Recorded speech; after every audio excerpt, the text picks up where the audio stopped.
ট্র্যাকারের review চলছে। মানি ব্যাগটা কোথায় রেখে দিলি? আমি সব রেখে দিয়েছি। হ্যাঁ, তুই এখানে বসেছিলিস, এখানে রাখা ছিল। দাঁড়া, চুটিটা পরতে দে। গাড়ির চাবি তো নিয়ে নিয়েছি। এখন উঠতে অনেক সময় লাগবে না? সবে জিরো।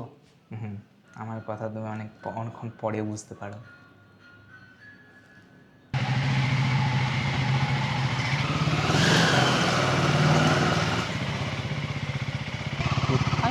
কি ভাঙার চেষ্টা করছে? আচ্ছা, আমরা কিন্তু হেলমেট নিইনি। ঠিক আছে, তেল ভরানোর ব্যাপার নেই আজকে, আর জিডি রোডে ওঠার ব্যাপার। যদি না লাগে দেন বেটার, ঠিক আছে। বাবা, এত কাকিমাগুলো জিম করে নিল। ওইখানে কয়েকটা বাচ্চা যোগা করতে আছে, ওদেরকেই ছাড়তে আছে। ও হ্যাঁ, ভেতরে তো যোগাও।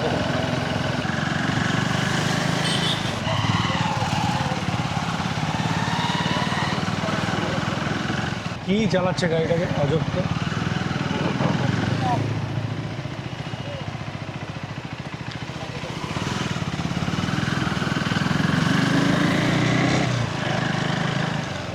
একবার কেটিএম এর ইয়েতে যেতে হবে, বুঝলি? ট্রায়াম্পের ট্র্যাকার যেটা আছে ওটা দেখতে হবে। ট্র্যাকারটা ভিডিও করা হয়নি একবার। এসছে মনে হয় শোরুমে, একজনের ডেলিভারি দিতে দেখলাম। এনটর্কের এই 150cc-র গাড়িটা দেখতে খুব বাজে লাগছে। আগের গাড়িটা দেখতে ভালো ছিল, যেটা 125টা। এটা কেমন একটা বানিয়েছে টেস্টটা। এন্ডোর গাড়িটা আমার পছন্দ, কিন্তু এন্ডোর গাড়িটার ওই আওয়াজটা আমার একেবারে বলি না, বড্ড বেশি ঘর ঘর আওয়াজ করে।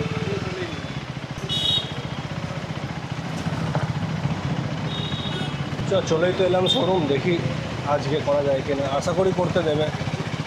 আগের বার সেই ব্যানার নিয়ে বলছিল না, হ্যাঁ, এখন তো ব্যানারটা লেগে গেছে।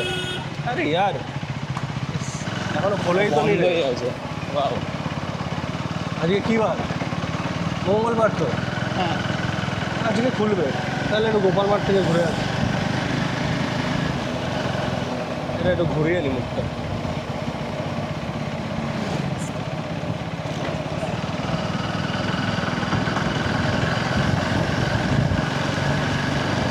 এক্সট্রা ব্যাটারিটা এনেছি। না, বাইরেই আছে মনে হয়। নেই না? আনুনি। ড্রয়ারটাই রাখা ছিল কম্পিউটার টেবিলে। হ্যাঁ,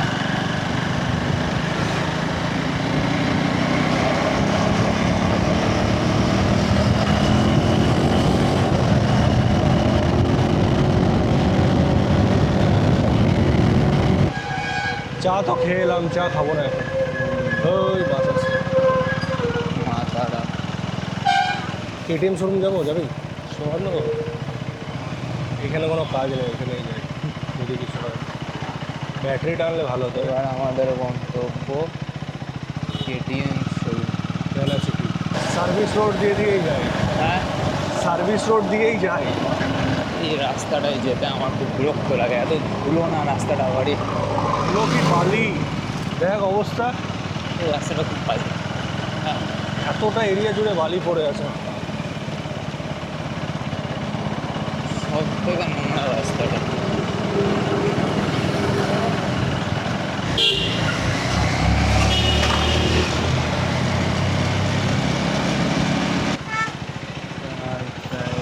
টাটা হ্যারিয়ার।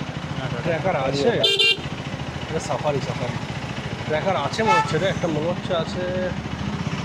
এই তো সামনে। হ্যাঁ হ্যাঁ, গাড়িটা এখানে রাখি। আর এই নতুন মডেলটা বেশ ভালো করেছে। ট্র্যাকারের রিভিউ চলছে। রিভিউ হয়ে যাওয়ার পর আমরা আবার ব্লগটাকে কন্টিনিউ করবো। That's it.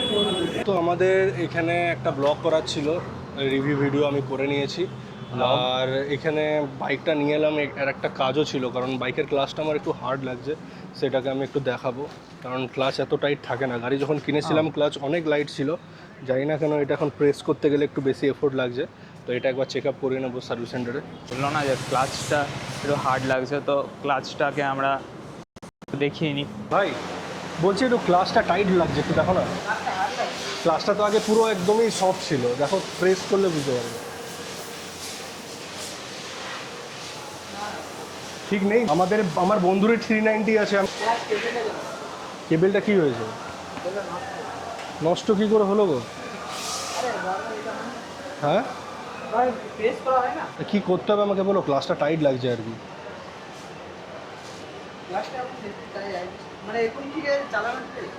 চালাতে অসুবিধা হচ্ছে না, কিন্তু আমি তো এতদিন ধরে চালাচ্ছি গাড়িটা, ক্লাসটা টাইট হয়েছে সেটা তো বুঝতে পারছি।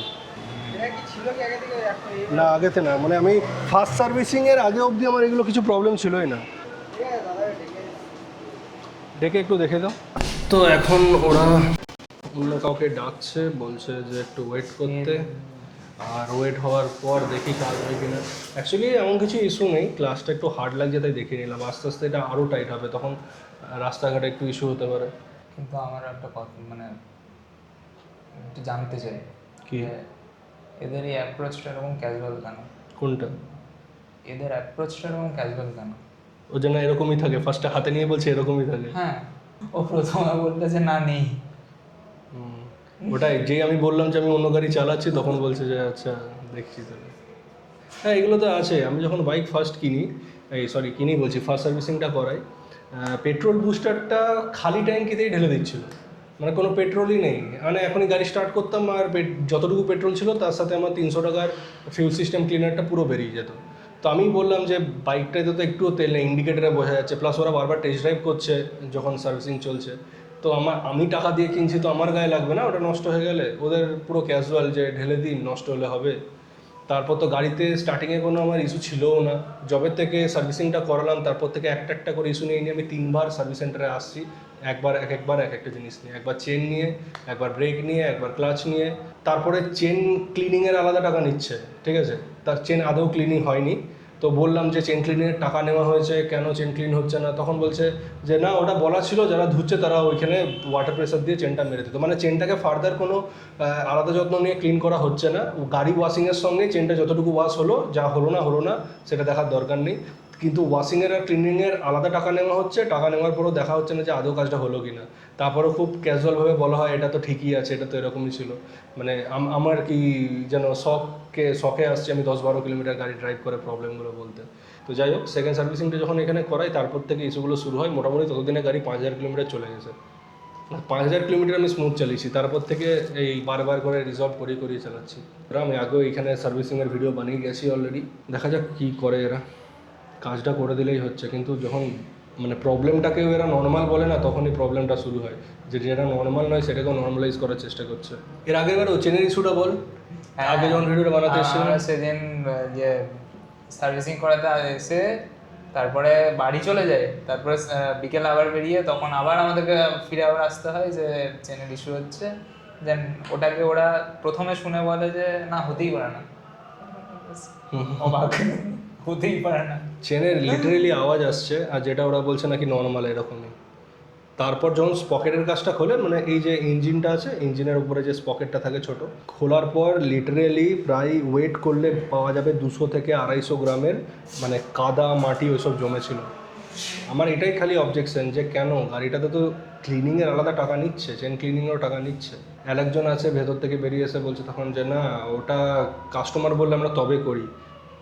মানে বাহ, কাস্টমার যদি না জানে এই বিষয়ে, তো গাড়িটা ঠিক থাকুক সেটা দেখার দায়িত্ব আপনাদের নয়।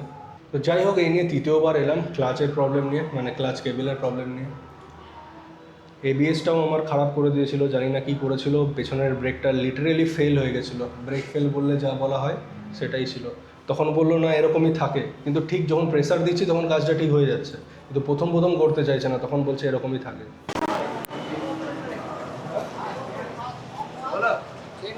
আরে এটা ক্লাচটা টাইট লাগছে প্রচণ্ড। আগে এক আঙুলে প্রেস হতো ইজিলি, এখন মানে প্রেসার দিয়ে প্রেস করতে হচ্ছে। আমাদের আর একটা 390 আছে, ওটাতে একদম মাখন পুরো। চেঞ্জ কর নাও, কেবেলটা চেঞ্জ করতে হবে। আর কি হলো হঠাৎ করে এত টাইট হয়ে গেল কেন? বলো টাইট লাগে, বাঁধাবন্দি আছে তো, বাঁধাবন্দি আছে। কত দাম পড়বে গো? কত দাম পড়বে? কত দাম দেখো ক্লাচ কেবেল? 250 টাকা। ঠিক আছে, এখন তো আমি তাহলে আমি এখন তো করবে না বোধহয়, কালকে আসি, কালকে করে দাও তাহলে সকালবেলায়। কাল সকালবেলায় আসবো। এক আধবার টিপলে কি বলতো, এখন যেটা একবার টিপে দেখছি ঠিক আছে, কিন্তু গাড়ি যখন চলছে বারবার দাবছি তো তখন আঙুলে ব্যথা হয়ে যাচ্ছে। হ্যাঁ, এত হার্ড ক্লাচে চালানো যায় না। ঠিক আছে, চল পরের দিনই করে নেবো।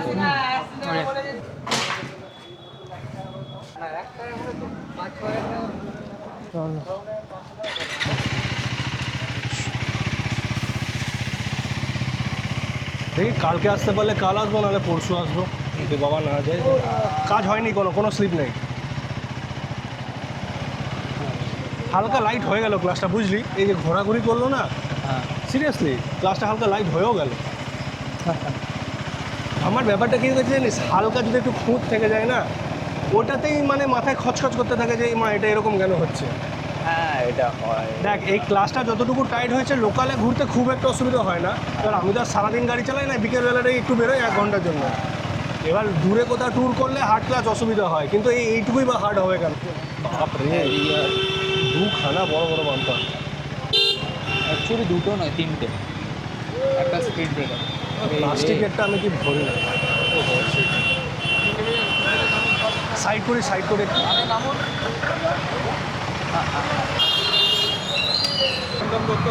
আমি করে দেবো, করবো তো।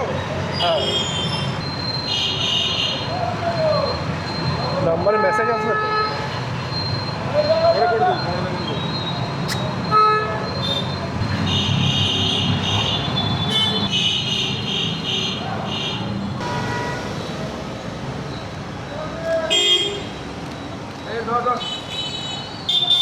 থাকলো ব্যাগে, বছর পর গাড়ি যখন বেরোবে তখন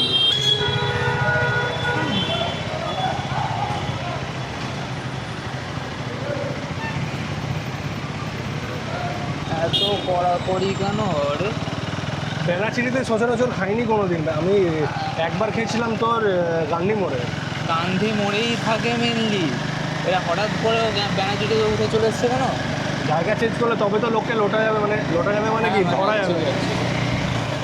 যাই হোক, ছোট্ট করে একটা ফাইন খেয়ে গেলাম। ছোট্ট না, হেলমেটের জন্য 1000 টাকা গায়ে লাগে, 500 টাকা হলে ঠিক ছিল, কিন্তু এই টাকাটা আমি দেবো না, তো এটা থেকে গেল এখন। না তবে একবার কি বলে ওই শোরুমটা ঢুকে দেখবো, বুঝলি দাদা? হ্যাঁ ও খুলেছে কিনা।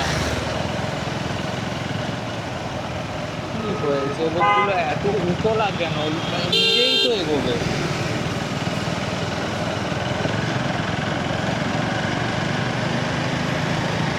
আমি তোকে একটা কথা বলেছিলাম মনে আছে, যে সার্ভিস রোড ধরে উল্টো দিক দিয়ে চলে আসবো, সেটা যদি করতাম বেঁচে যেতাম।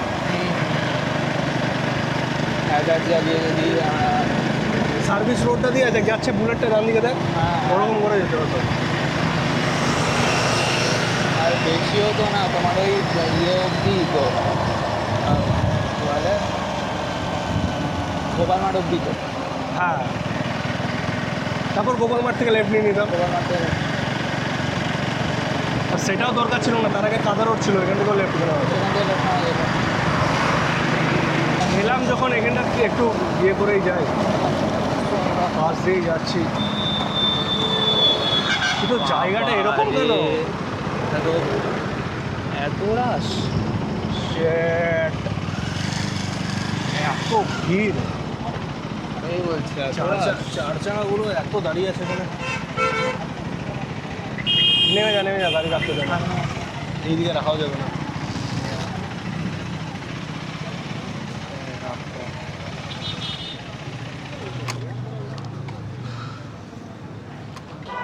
চুলটার 12টা বেজে যাচ্ছে। রেড বুল আছে খালি, আর চকলেট আছে। তুই তো চা খাবি না, ছেড়ে দে, চা নিস না। তুই তো চা খাবি না, এটা দেখতে ভালো লাগবে, এটা খাবো। কত দাম বলতে এটা? করে জানবো। খোল না, ফ্রিজটা খোল। 10 বা 20 কিছু একটা হবে। কাকা এটা দুটো নিলাম, বুঝলে, 20 করে, 40 টাকা দুটো।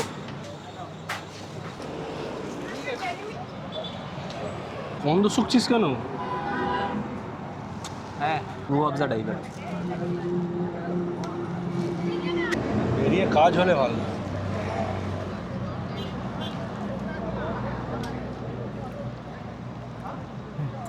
আজকে কাজের সঙ্গে আরেকটা অঘটনও ঘটে গেল। কি অঘটন?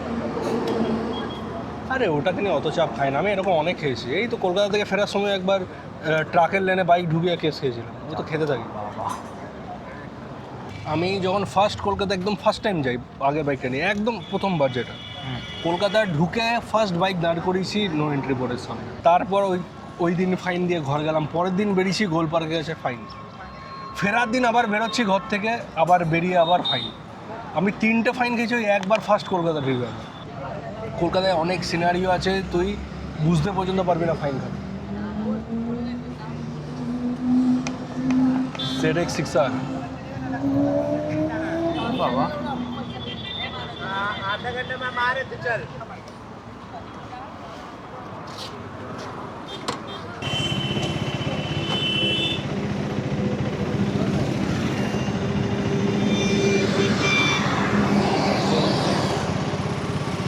বাবা রে, 4 জন। আর 2 জন গেছে আপনি। এই ক্যামেরাগুলো এই একটা প্রবলেম, কি বলতো, এটার অ্যাঙ্গেলটা এদিকে ছিল, ওদের দেখাতে পারলাম না। 360 ক্যামেরাটা হলো ঘুরে বেরিয়ে 360 ক্যামেরাটা হেভি কাজ, কিন্তু আবার 360 ক্যামেরা এদের মতন রেজুলেশন আসে না। এটা একটা লোকে চলাচল করছে এটা দিয়ে, কি এটা লোকে চলাচল করছে, কী করে জানবো না, এখনো তো রেডি নয়। পাগুলো দেখ কেমন খোলা খোলা। সবগুলো সেম। আমি আবার 6 নম্বর গিয়ারে 30 স্পিডে চালাচ্ছি। ফ্ল্যাট প্রচুর হচ্ছে, দেখ এখানে পরপর 2টো হচ্ছে, ওই পারে একটা হয়েছে, আর এগুলো তো এখনও হাইট বেড়েই যাচ্ছে। জনসংখ্যা বাড়ছে তো ফ্ল্যাট তো হতেই থাকবে, লোকের বাসস্থানটাও তো চাই। ওর মনে হয় ব্যবসা করার ইচ্ছা নেই। আর কি আর করবো, হতেই পারে।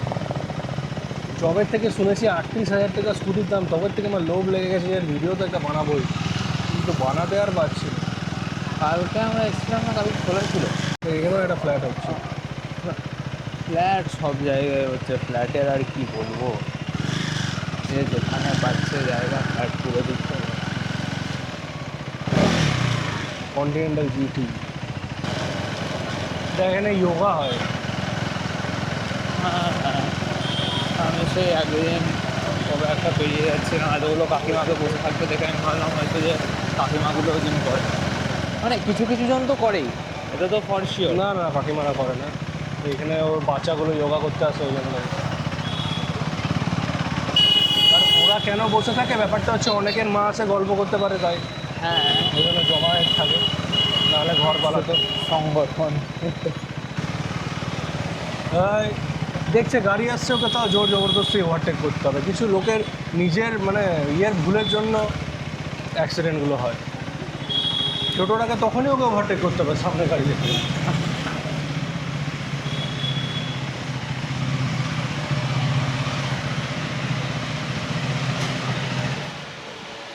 ঘর পৌঁছে গেলাম। হ্যাঁ, আমরা এখানে এই ভিডিওটাকে সাইন অফ করে দিই।